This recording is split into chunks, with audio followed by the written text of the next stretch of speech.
স্ত্রীকে হাতুড়ি দিয়ে মেরে ফেলছে, হাতুড়ি দিয়ে পিটাইয়া স্বামী স্ত্রীকে মেরে ফেলছে, মেরে তারপর 999-এ ফোন করে আত্মসমর্পণ করছে।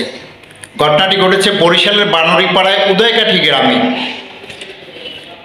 সুমন রায় নামে এই ছেলেটা তার স্ত্রীকে পিটিয়ে মেরে ফেলছে, মেরে ফেলে সে আত্মসমর্পণ করছে। দেখেন রাগের মাথায় মানুষ আসলে কতটা হিংস্র হতে পারে, কতটা হিংস্র হলে এরকম একটা কাজ করে। তার 3 বছরের একটা বাচ্চাও রয়েছে, তার 3 বছরের একটা কন্যা সন্তানও রয়েছে। তারপরও পারিবারিক কলহের কারণে তার স্ত্রীকে হাতুড়ি দিয়ে পিটাইয়ে মেরে ফেলছে এবং মেরে ফেলার পরে গিয়ে 999-এ উনি আত্মসমর্পণ করে ফোন করে। তাহলে দেখেন মাত্রাতিরিক্ত রাগ মানুষকে কোথায় নিয়ে যায়, মানুষকে ধ্বংস করে দেয়। একটা পরিবার কিন্তু নিমেষে শেষ হয়ে গেল। যেমন সুমন রায়ের স্ত্রী বিথি রানীকে উনি কিন্তু মেরেই ফেলছেন। তারপরে এখন আইন অনুযায়ী ওনার বিচার কাজ হবে, উনি আইতে থাকবেন। কিন্তু ছোট্ট যে বাচ্চাটি, যে 3 বছরের এই কন্যা সন্তানটি, এই সন্তানটির ঠিকানা কি হবে? তাহলে মাত্রাতিরিক্ত রাগ যে মানুষকে ধ্বংস করে দেয় তার একটা জ্বলন্ত উদাহরণ হিসাবে দেখেন এই ভিডিওটা। আরে ভাই, পারিবারিক সমস্যা থাকবে তাই বলে কি পিটে মারে ফেলতে হবে?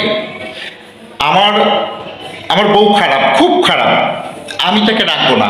এ সমাজে তো আছে, তাকে তো ডিভোর্সের ব্যবস্থা আছে। আমার বনিবনা ধরেন আমি তাকে ডিভোর্স করে দেবো, সে তার মতো থাকবে। কিন্তু 3 বছরের একটা বাচ্চা শিশু সামনে বাবা যদি মাকে পিটিয়ে মেরে ফেলে, আসলে কতটা মনুষ্যত্ব থাকা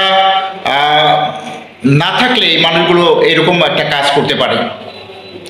তো যাই হোক, মাত্রাতিরিক্ত রাগ কখনোই মানুষকে সুফল এনে দেয় না। মাত্রাতিরিক্ত রাগ কিন্তু মানুষকে ধ্বংস করে দেয়। তার একটা জ্বলন্ত প্রমাণ এই যে সুমন রায়। এই সুমন রায় যদি রাগটা কন্ট্রোল করতে পারতো এবং তার স্ত্রীকে না মেরে যদি বুঝিয়ে শুনিয়ে কোনোভাবে কন্ট্রোল করা যেত, তাহলে হয়তো বা এই ঘটনাটি ঘটতো না। এখন একটা রাগের কারণে কিন্তু একবারে একটা পরিবার ধ্বংস হয়ে গেছে। তো আমরা চাই সমাজে অহরহ এরকম ঘটনা যাতে আর না ঘটে এবং যারা এই ধরনের ঘটনা ঘটায় তাদের আইন অনুযায়ী উপযুক্ত শাস্তি হোক। আর গিয়ে আপনার যদি রাগ বেড়ে যায় তাহলে আপনি নিরলে কোথায় বসে থাকেন, কিন্তু এইরকম ঘটনা ঘটানো যাবে না। আসলে ভাবতে পারেন 3 বছরের একটা বাচ্চা মেয়ে রেখে ওনার স্ত্রীকে উনি পিটিয়ে মেরে ফেলছে হাতুড়ি দিয়া।